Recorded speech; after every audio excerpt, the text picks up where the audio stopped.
What is going on, guys? I'm pretty sure you all heard the phrase that stretching the muscle is the most important part of the lift. That is wrong, and I'm here to explain why. But first we have to talk about what the stretching of the muscle does, and then we have to separate it into beginner, intermediate and advanced. You can definitely grow from this, and this is where stretch-mediated hypertrophy happens by stretching titin. And the more this titin is stretching, the more force it generates, and then it will launch sarcomerogenesis, or adding sarcomeres in series. So instead of growing like this cross-sectionally, you will grow in series, so and longer muscles basically. And when this happens, you will get less and less stretch-mediated hypertrophy because the titin doesn't have to stretch anymore, and then you will max this out in a couple of months. So that means that you will not get stretch-mediated hypertrophy anymore. Couple of months, it's out. And now the eccentric is going to be a big deal for beginners because they are going to grow way more from this. So for them it is super important, but not all muscle group benefit from this. For example, the lower body muscles, yeah, sure. Chest, maybe.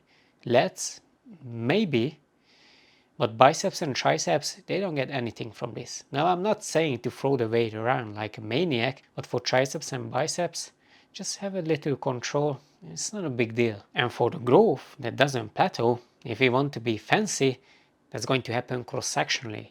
And that only happens in the positive or the concentric. You will probably never max this out. And this is also where you get active tension. And this is where you stimulate the high threshold motor units. And these are the ones that most capable of growth. And here is the problem. The eccentric or the stretching of the muscle is incapable of doing this. You don't get active tension from that, only passive. And you also can stimulate high threshold motor units. So now I want you to think about cheat curves, what it does. I will probably talk about that because technically it does nothing.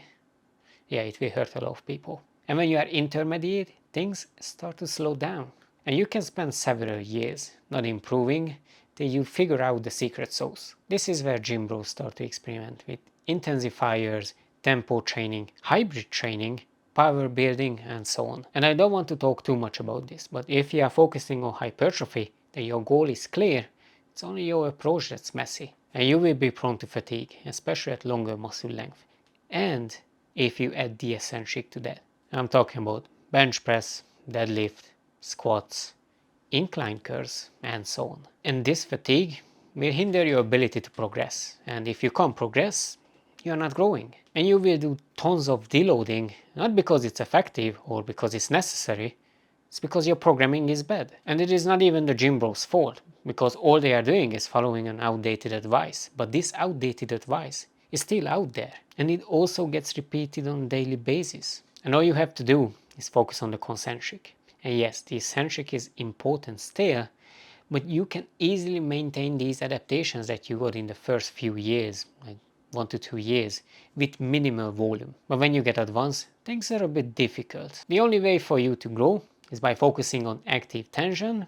So that's going to be your concentric. So we can say that that's the most anabolic part of the lift. Of course it has nuances, but if you want to grow as an advanced lifter, you need to chase muscle fibers that are still capable of growth. And that can come from exercise selection, priority principle, and lowering your volume and tripling down on your effort. Fatigue is going to be your number one enemy, and getting fatigued is really easy. All you need is maintaining muscle contraction, especially tempoing your eccentrics, training at longer muscle length or stretching the muscle, and high volume. And the solution is going to be easy. You just need to do heavy weight because then your rep range is going to be lower, so you're not maintaining muscle contraction for long, and you also don't need to do these 4 to 5 seconds tempo training for the eccentrics. It can be just 1 to 2 seconds. When the bar speed slows down, your voluntary effort has to go up, and that only happens in the positive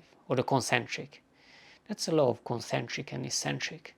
That's a bit boring. And you also have to lower down your volume, because as you progress in your training, the more volume you do, that creates more muscle damage. And muscle damage is only giving you fatigue. And if you are fatigued, you can't stimulate these muscle fibers. So we can say that stretching the muscle is still important, but it will depend on your training status and what's your goal. If it's hypertrophy, maybe not as much. Anyway, talk to you in the next one.